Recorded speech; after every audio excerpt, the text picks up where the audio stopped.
Aujourd'hui, on va faire des sugar push. Donc, petit rappel du sugar push, c'est un mouvement en 6 temps. 1, 2, 3 et 4, 5 et 6. Dans la version qu'on va utiliser aujourd'hui, les leaders, on va reculer et proposer à notre partenaire de repartir sur le 4 à la fin du premier triple pas.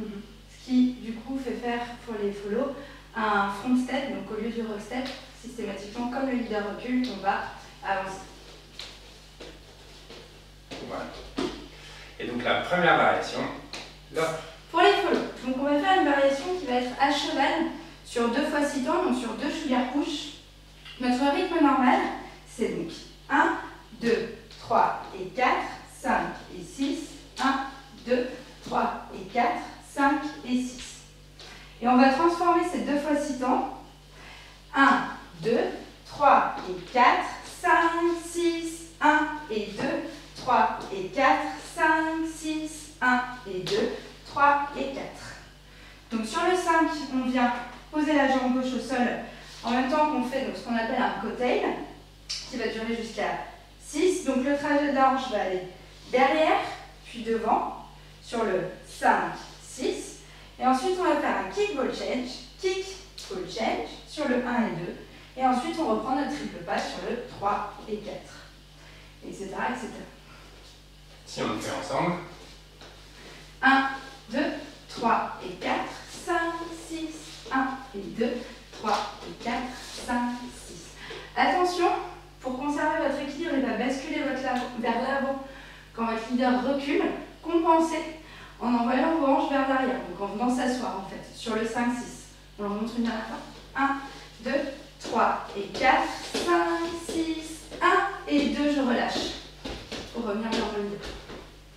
Nous, les leaders, on va aussi faire une variation qui vient à cheval sur 2 sugar push. Dernier triple pas du premier sugar push et rock step du deuxième. Si je vous montre de dos, donc notre rythme habituel, marche, marche, tri, le pas, va devenir 1, 2, 3 et 4 et 5, 6, 7 et 8. Donc, je remplace le dernier triple pas par et 5, 6, je peux snapper ou ne rien faire, et le rock step par glisse, ball change. En fait, c'est une variation sur le kick ball change que Laure proposait. J'aurais aussi pu faire un kick ball change.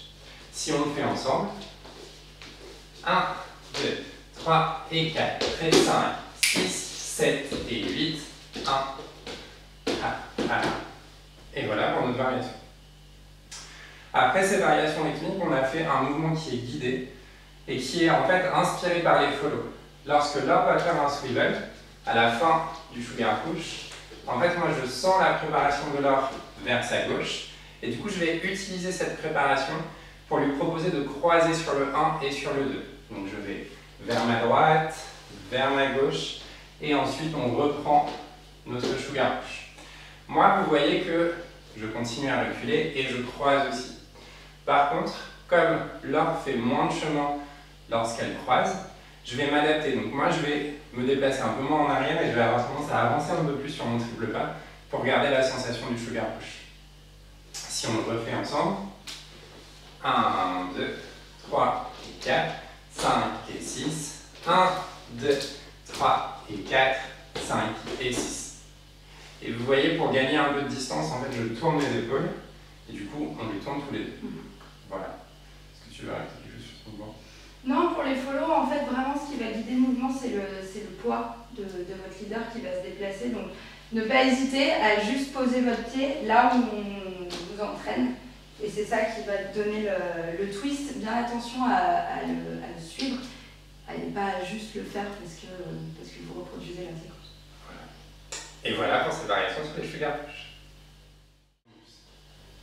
Merci à tous et à toutes. Et bonne pratique!